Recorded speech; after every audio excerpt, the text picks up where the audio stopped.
Yoga asanas for leaner and toned legs. Today, we are going to learn a series of asanas that can help you strengthen and tone your legs. Let's get into Utkatasana. This asana enables great neuromuscular coordination while heightening your awareness. For this asana, stand erect with hands by the side of the body and 1 foot distance between the feet. While inhaling with palms facing down, raise both your hands at the shoulder level. Simultaneously, raise your heels to stand on the toes. Exhaling, lower your body to a squatting position till your thighs press against the calves. Hold for a few normal breaths and inhaling, rise up again on your toes. Exhaling, return to the starting position. If you have knee pain, squat only as per your comfort or completely avoid this asana. Let's get into Virabhadrasana II, Warrior II. Let's get into Tadasana. With an exhalation, step or lightly jump your feet 3.5 to 4 feet apart. Now raise your arms parallel to the floor and reach them actively out to the sides, shoulder blades wide, palms down. Turn your right foot slightly to the right and your left foot out to the left 90 degrees. Align the left heel with the right heel. Firm your thighs and turn your left thigh outward so that the center of the left kneecap is in line with the center of the left ankle. Now exhale and bend your left knee over the left ankle so that the shin is perpendicular to the floor. If possible, bring the left thigh parallel to the floor. Anchor this movement of the left knee by strengthening the right leg and pressing the outer right heel firmly to the floor. Stretch the arms away from the space between the shoulder blades, parallel to the floor. Don't lean the torso over the left thigh. Keep the sides of the torso equally long and the shoulders directly over the pelvis. Press the tailbone slightly towards the pubis. Turn the head to the left and look out over the fingers. Stay here for 30 seconds to 1 minute.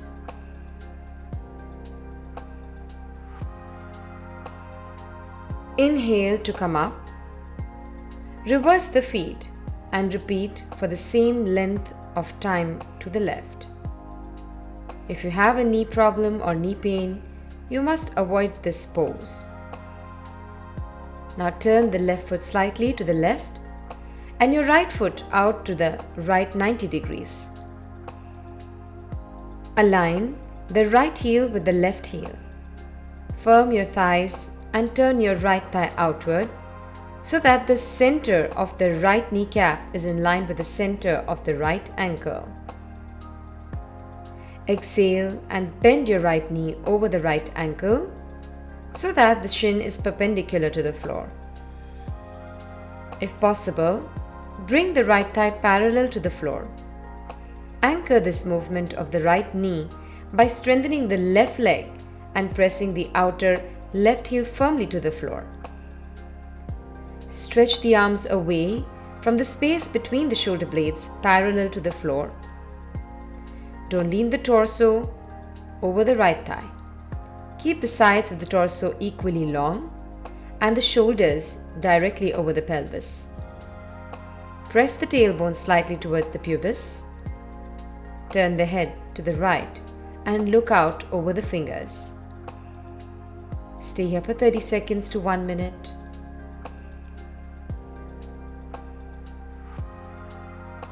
And now inhale to come up. Let's get into Natarajasana.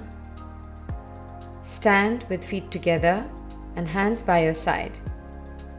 While you inhale, shift your weight to the left foot and lift the right heel backward. Try to move your right leg as upward as you can. Put pressure on left leg, thigh, hip to ensure your legs are properly balanced.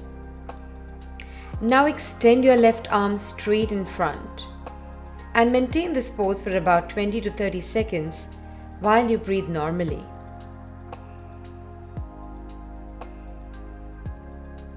Come out of this position gracefully, back to the starting position.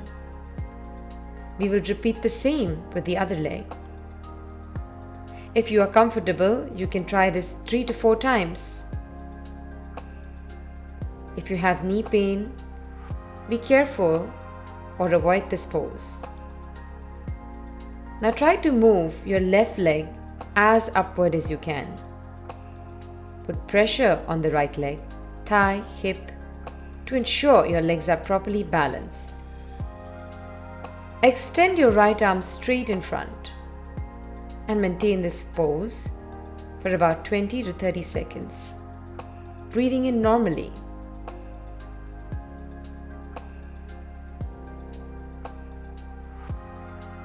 Now come out of the pose. Relax your feet, relax your hands. Slowly sit down and let's get into Bhadrasana. Sit on the mat, the legs fully stretched forward, toes together, pointing upwards. Keep the hands beside the body, palms resting on the mat. Neck straight and upper body or chest forward. The stomach held in normal contour and keep the chin drawn in. Now focus the eyes at one point, straight ahead.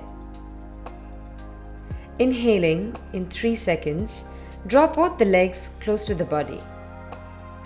Now keeping the legs in contact with the floor, with the knees bent outward and the soles of the feet together. Bring the feet with the toes pointing outward, close to the genitals, the heels touching the perineum very closely. If required, clasp the feet to bring the heels as close to the body as possible. Once this position is secured, place the hands on the respective knees, pressing them down. Keep the upper part of the body and the neck erect. Maintain this position with normal breathing as per your comfort. Return to starting position. Exhaling in 3 seconds, return to the starting position by slowly stretching the legs. If you have knee pain, you may avoid this pose. Let's get into Setu Bandhasana. Turn to one side and lie down onto your back. Let's get into Setu Bandhasana. Fold your knees and keep your feet hip equidistant onto the floor. 10 to 12 inches from your pelvis with knees and ankles in a straight line. Keep your arms beside your body, palms facing down. Now inhaling, slowly lift your lower back, mid back and upper back off the floor. Gently roll in the shoulders. Touch the chest to the chin without bringing the chin down, supporting your weight with your shoulders, arms and feet. Feel your bottom firm up in this pose.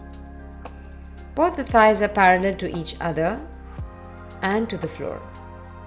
If you wish, you could interlace the fingers and push the hands on the floor to lift the torso a little more up. Or you could support your back with your palms. Breathe naturally, easily, and hold the pose for a minute or two.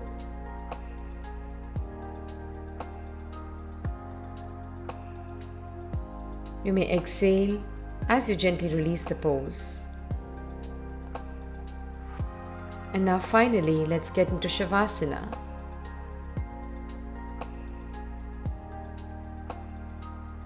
Lower the body, separate your legs, separate your hands, and allow complete deep relaxation. Allow the body to go limp, loose, heavy, and relaxed.